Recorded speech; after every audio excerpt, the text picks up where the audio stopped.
Welcome back to Movie Recap. Today I am going to show you a 2015 Ukrainian biographical war film called Battle for Sevastopol. Spoilers ahead. Sit back, relax and enjoy the video. The movie begins in 1957 at Moscow Vinokovo Airport, wherein Mrs. Eleanor Roosevelt, the First Lady of the United States, pays Lyudmila Pavlichenko a visit and refuses to attend a program in honor of her arrival in the Soviet. As Roosevelt gives the address of Lyudmila to the driver, she then introduces Lyudmila to her secretary by telling the story. Later, the reader begins narrating how Roosevelt met Lyudmila in an international students' anti-fascist assembly in 1942. Lyudmila is a student who passed the entrance exams for Kiev State University, and eventually the Red Army contacts her to be part of the group. As Roosevelt politely greets the pilots and the army of the Soviet Union in the White House, she begins interrogating Nikolai, a party worker, about his achievements in killing the enemies. Afterward, she proceeds to Vladimir Prishilentsev, who introduces himself as a sniper. As Roosevelt enjoys knowing the pilot students, Lyudmila suddenly introduces herself as Lyudmila Pavlichenko, a second lieutenant whose position is a sniper. To Roosevelt's surprise, she asks Lyudmila about the number of men she killed. Yet Lyudmila corrects Roosevelt that those are fascists she killed, not men. Lyudmila's military record makes her a vital propaganda tool for the Soviets, who parade her worldwide to collect funds for the fight against fascism. Eventually, Lyudmila reveals that she killed 309 fascists during the war, making Roosevelt and the reporters suddenly surround her for countless interviews. And while everyone tries to ask Lyudmila about the war, Lyudmila suddenly gets a flashback about her experience. In 1937, Masha excitedly ran towards the school board to check the passing students on the examination of Kiev University. Fortunately, Masha sees Lyudmila's name on the paper and happily announces her victory. As they cheer, Lyudmila unfortunately chooses to go home instead of celebrating. However, Lyudmila's friends tell her that they will be waiting for her to come right after the class. Later, Lyudmila asks for her mother's permission to borrow her dress. Meanwhile, Lyudmila's father, Misha, suddenly gets home. So, Lyudmila approaches him to tell the good news, yet her father seems not proud of Lyudmila's achievement. Afterward, Lyudmila sees Misha almost walking out of the door, and so she immediately asks when he will be back. Unfortunately, Misha says not to wait for him for dinner. To Lyudmila's dismay, she interrupts her father. She says that they already invited their neighbors to celebrate her admission, but then Misha excuses himself to leave and asks what kind of celebration they need to do, that Lyudmila gives importance to it. The following day, Lyudmila meets her friends, including her female classmate named Masha. While talking, Lyudmila's friends plan to celebrate her admission by going to a shooting range. Fortunately, the rest of them agreed and spent their time shooting in the field. While Lyudmila's female friends watch the boys compete, Lyudmila suddenly joins them and asks for a bullet from the shooting instructor. At first, the boys mock Lyudmila about her decision to join, but later on, they get shocked after watching Lyudmila shoot the holes ideally. Later, while Lyudmila is listening to her professor during their class, a school faculty member suddenly enters the room and calls for Lyudmila's presence. In a twist of events, Lyudmila's almost perfect shooting results at the range eventually result in the good news. After getting her satchel, Lyudmila proceeds to the office to talk with the headmaster. Afterward, Lyudmila receives a piece of information about the Red Army that contacts her to enter a sharpshooting program within 6 months. After a while, Lyudmila prepares her things in their house for her training and ignores her father's questions about her school program promotion. Later, Lyudmila gets busy answering her school tasks, while Masha spends her time mesmerizing over the Xenoman that she wants to get. While writing, a librarian suddenly interrupts her and commands that they go to the beach. Yet Lyudmila refuses to follow his order and remains taking notes. So, the librarian asks for Sonia's help to convince Lyudmila to go to the beach as he needs to close the library early. After a while, Masha meets Kolya and Grisha at the beach after getting hit by a ball. Kolya tries introducing himself to Lyudmila, but Lyudmila chooses to ignore him. Afterward, Masha tells Lyudmila to take a sight of the men playing volleyball on the beach when suddenly he sees Boris, a Jewish doctor, coming their way. Sonia then leaves her brother Boris and Lyudmila alone to talk. Suddenly, Boris tells Lyudmila that Sonia wants him to propose to her after seeing Lyudmila wearing a swimsuit. At first, Lyudmila accepts Sonia's offer to go to their house for dinner to meet their parents. But when she hears a German attack, she decides to leave Boris' house and thinks about joining the battle. Afterward, Lyudmila attends an opera together with Boris. However, after hearing Boris saying that she is not fit for war, she suddenly walks out. To Lyudmala's dismay, she rejects Boris and leaves to fight on the Eastern Front following the German invasion. Going back to 1942, Lyudmila suddenly receives a message from Roosevelt that she wants Lyudmila to live in the White House during her stay. Afterward, the reader continues narrating and says that the journalists called her lady death after knowing that she killed 100 men in the war. Because of her braveness and intelligence, Roosevelt gets attention and helps her to have a place to stay. Eventually, Lyudmila joins the army to fight against the Germans.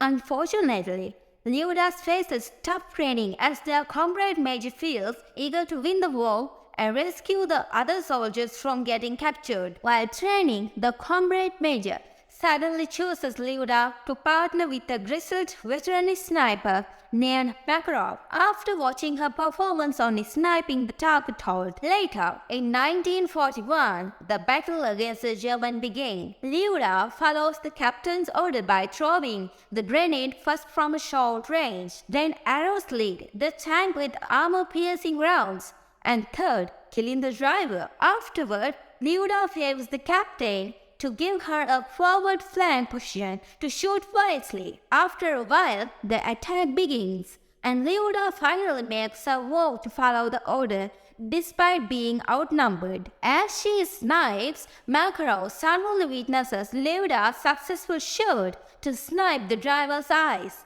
Eventually, Lyudmila passes out after wiping out the Brazil's troops in the field. Later, a soldier announces Lyudmala's destroying tanks, Major General Petrov, and Commander 25 Chapai's division. Because of that, Lyudmila receives a semi-automatic SVT rifle given by the general. Afterward, the captain teaches Lyudmila how to use the rifle. While talking, Lyudmila asks him if he has a wife, when suddenly she hears Masha's voice outside, calling her name. Fortunately, Lyudmila gets reunited with her old classmate Masha, who becomes a nurse and gets engaged with a young pilot named Grisha. Afterward, Masha sees Makarov in the tent and asks if that's her boyfriend. Lyudmila then tells her that he will be soon. While defending the city of Odessa,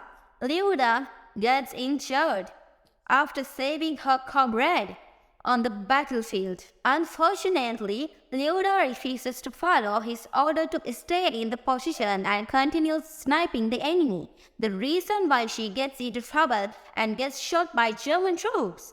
Luckily, there's Masha to cure her wounds.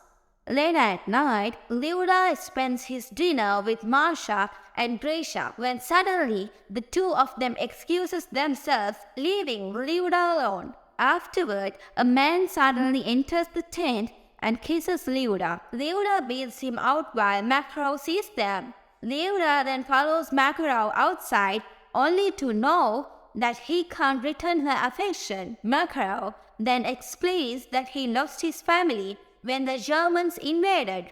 The following day, Lyudmila prepares herself for war as the German attacks again in Odessa. Unfortunately, Odessa gets injured due to the explosion and passes out. Makarov then quickly drags her to a safety local hospital where Boris has volunteered as a military doctor. Going back to the present time in 1942, Roosevelt teaches Lyudmila to cook borscht for their meal as they stay in the White House. While cooking, Lyudmila teaches Roosevelt to pronounce the word borscht correctly. When suddenly Roosevelt drops the pan and makes Lyudmila panic. Roosevelt then tries to calm her down and asks Lyudmila what made her panic. In 1941, at Sevastopol evacuation, Lyudmila recovers herself from the explosion in Odessa city, while Boris, on the other hand, is taking care of her. While staying on the ship, a sudden attack from German troops shoots every person in the boat using an aircraft. Boris then immediately finds Lyudmila to save her. However, it is Masha who finds Lyudmila and calms her down. Afterward, Boris approaches them and says that it's not safe for her to get back on the front. Meanwhile, at the headquarters of Sevastopol, Lyudmila approaches Ivan to sign her papers and proves that she's already healthy. Ivan then agrees and offers to get her some tea. Lyudmila finds out that Makarov has died in battle, and the Soviets are retreating to Sevastopol as they walk inside. Afterward, Lyudmila talks to Boris to help her, and fortunately, she manages to get Boris to sign her papers to return the front line. Once back on the front, the captain pairs Lyudmila with a male sniper named Leonid. Because of her desire to revenge Makarov's death, Leonid suddenly feels the horror after seeing Lyudmila wounding enemy soldiers while watching them suffer. It seems like Lyudmila's enjoying killing people after her numerous shoots at the enemy. So, Leonid warns her that they are not fascists and should prevent herself from killing the man. Despite a rough start to the relationship, Lyudmila and Leonid eventually develop a close romance as they do their mission to kill the enemies. The following day, Lyudmila celebrates their success from surviving in Sevastopol. While celebrating, Lyudmila and Leonid get into trouble. Afterward, Leonid suddenly kisses him after beating the man.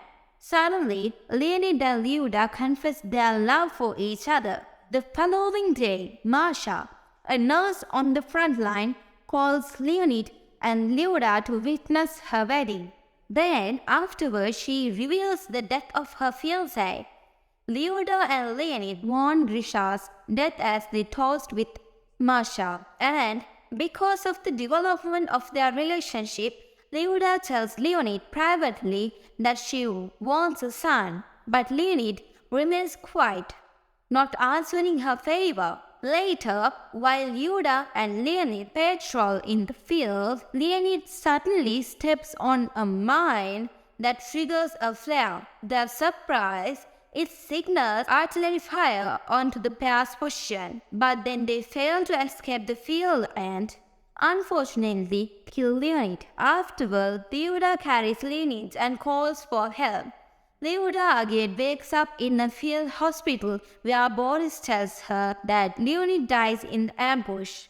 For the second time, Lyudmila lost another precious man from her life as Boris tries to calm her down. The commander suddenly enters and orders his men to take Lyudmila as they need her for the front. At first, Boris threatens him to complain to the general about what he is doing to Lyudmila, but later on, he leaves no choice but to follow. After hearing that it is an order that Lyudmila stands on her feet. So, despite getting wounded and exhausted, Lyudmila is ordered to kill a top enemy sniper for Soviet propaganda. The following day, Lyudmila starts practicing her sniping skills for her duel against the enemy sniper. But before she leaves for the battle, she goes first to the commander to see the photo of the mission she ordered to kill. As the commander talks, Lyudmila suddenly tells him that she is not the best sniper anymore. Lyudmila then says that reports from the military doctor says she is not fit for military services any longer. Yet, the commander continues convincing her and even says that it's also for Leonid. Without hesitation, Lyudmila agrees and accepts the order. Afterward, Lyudmila goes to the location where the enemy sniper is hiding. The duel lasts for an entire day. Eventually, Lyudmila gets tired of waiting, so she steps out of cover, exposing herself completely. Unfortunately, Lyudmila gets shot by the enemy. However, she manages to pinpoint the sniper's location and kill him. Afterward, Lyudmila works towards the enemy and finds the pictures of him and his wife. Later, Lyudmila suddenly cries as she remembers Leonid and their almost wedding as she looks at the photo. Meanwhile, Boris goes to the office of the general to report the wounded and traumatized Lyudmila that she needs to evacuate the city immediately. At the same time, Sevastopol is being evacuated under siege, making the civilians panic as they attempt to get on the board. Convinced, the general allows Lyudmila to evacuate the city. Later at night, Boris and Lyudmila gets to the board with the civilians. Lyudmila realizes that Boris gave her his papers to leave the city as they successfully step inside the boat.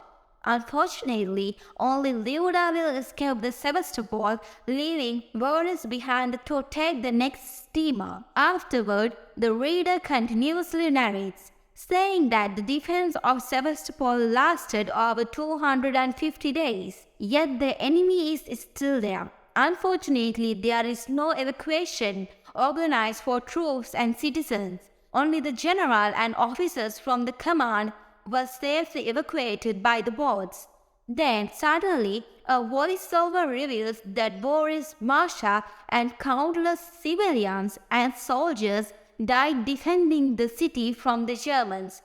Unfortunately, the Germans killed about 80,000 civilians and soldiers after battling against them.